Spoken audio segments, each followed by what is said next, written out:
Well, this building's been going strong, parts of this building, since 1964. Now, in general, buildings are gonna last about 25 to 35 years before you need significant work.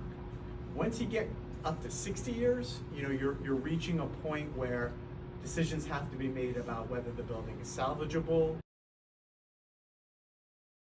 This has been an issue for years. We have leaks in our roofs. Our roofs are failing, primarily the membrane, and it pulls away from all the soffits and the edging of the roof. And what it does is it gets behind the flashing. And what's happened here is we've had leaks over time that have come down through the walls and under the floor. And then when you finally see this was last year when we had this whole area raise up like this, like 4 or 5 inches up. Walk across this floor during certain parts of the year, especially in the summer months, it'll do this. They weren't sealed back then in the 90s the way we'd seal them now to stop that moisture barrier.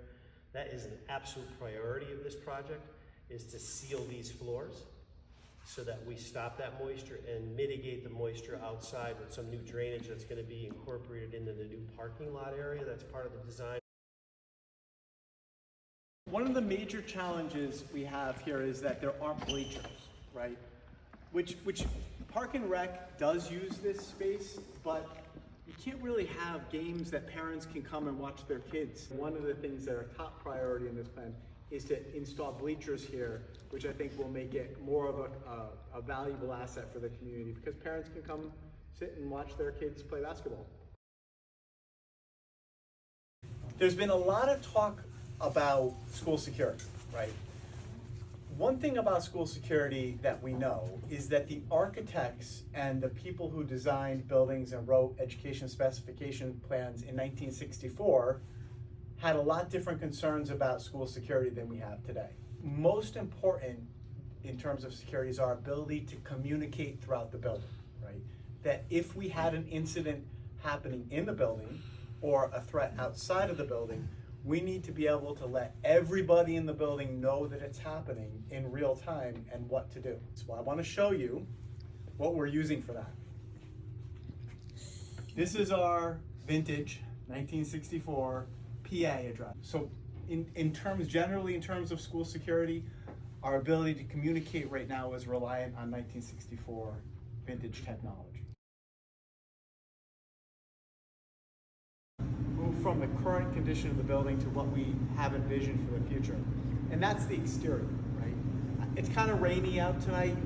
It's not the best night to go walk around outside. But next time you have a chance, come take a walk around, look at the building, the exterior of the building when the sun is up.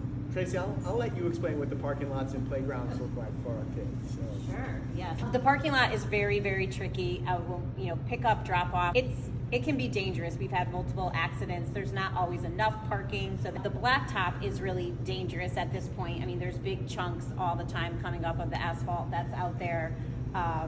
There's 3 dumpsters. That's where we store them, in the middle of their playground. And the playscape is not horrible. I mean, that's probably the bright spot out there. And we do have this big, beautiful field that's out there that the kids do love to run around on. But we have so much nice space back there that in the new plans, that would be where our playground shifts to. So, yeah. Yeah, the new plan calls for it, and I give Carl a lot of credit. Carl, when he was here, designed a whole new parking, new playscape, regraded so it's actually level instead of playing basketball on a slant, which you see in the back.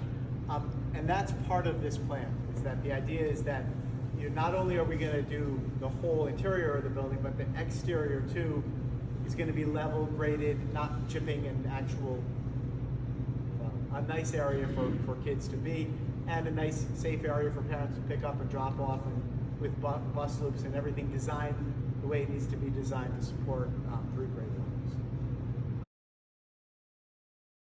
Maybe if we pivot now and I get us excited about what this building could become. If this is approved, you have to understand, got it, like right down to foundation and steel struts. And then it's time to put it back together with new boilers and air conditioning and heating and all of the, plumbing and electrical, all of the structures that make essentially for a brand new school. Where we're standing right here, kind of like here over, the architects envision this being Tracy's office. Right? So this part would be our new office. Part of the reason for that is that we want the first encounter that people have coming through that door to be with us in the office. You know, we don't want our secretary sitting over here looking around the corner to see, you know, who's coming in. We want our secretaries right there looking out that door in a man trap. So a person would enter one set of doors, be buzzed in, be standing in the little, you know, what I'm talking about, glass vestibule, we call that the man trap, right?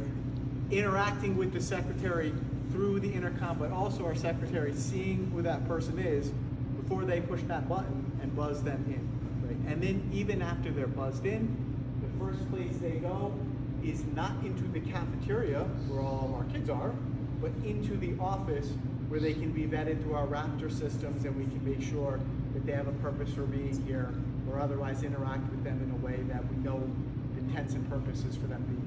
I thought that was a great solution, and certainly makes me feel good about our ability to control who's coming into the building, and then making sure that we understand what their purposes are before we give them access to our kids. Because you kind of see what we're dealing with now. It's not the best. Area of the building that we're thinking of using for our pre-K, while this area of the building would be used as a pre-K 2 swing space for a couple of years. But here is where we're considering putting some of our special education programs. We have several in this. We have a RISE program and we have a BRIDGE program. We also have space here for our occupational therapists, speech and language pathologists, physical therapists, and this is a great space down here that we could make a nice part of our special education programming. One of the benefits of this is that by keeping these programs and building some spaces designed for them, sort of instead of retrofitting our existing spaces, it really helps us keep our students in district and cut down on the incredible expense of having to outplace students. So students that we do serve here, those outplacements are in the $150,000 to $200,000 between transportation. We were very excited that we could first of all retain this space and stay within our current allowable square footage. And by the way, this space, if it becomes that, would also be eligible for an additional 15% reimbursement, which we don't currently have calculated in. If we make all of that space special education space, we would get an excellent bonus from the state in terms of the reimbursement, reduce the number of outplacements, and just be an awesome area for our students. Like, how much would this cost? Right. So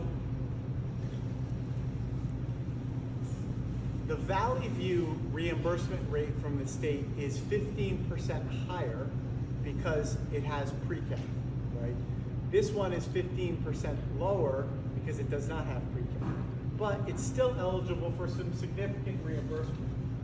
Our general construction reimbursement rate this year, and this is when we're voting, and this is the year we're submitting our application, so this is the year that would count, right, is 53.9%, 54%. We also are eligible for a 5% reimbursement rate because of our relationship with Open Choice. So state reimbursement rate is 58.93%, 59%. The town share is 41%. Now, what's not included in this is that 15% reimbursement on special education space, right? This architects and I we didn't know how to calculate that, so we just decided to be conservative and keep that out. But I just showed you the whole part of the building that would be eligible for it. The total project cost to renovate to do this building is $52,296,362. That's projected out with escalation because we wouldn't be working on this building for really, not next year, not the year after, or not the year after. So 3 years from now is when the first guy with the hard hat or lady with the hard hat is going to be working on this building, right? So they did add escalation to that number.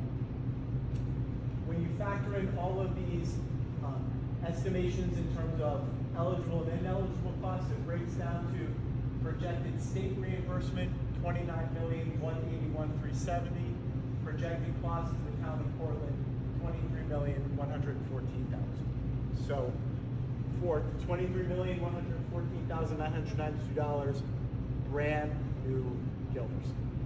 State grants for schools are the largest grants towns are eligible for by far, right? And right now, that pool of money has expanded greatly because the state is trying to incentivize you, A, to fix your indoor air quality, right, Bob? We can talk all about all kinds of laws they've passed that say the air that our kids breathe is important to us. We learned that from COVID and other experiences. And they want us to expand seats for pre-K programs because the cost of pre-K is so expensive for people. So those two things, indoor air quality and pre-K expansion, has expanded the pool of money that we're eligible for. Portland, my suggestion to you, grab it. Because if you don't, I promise you somebody else will.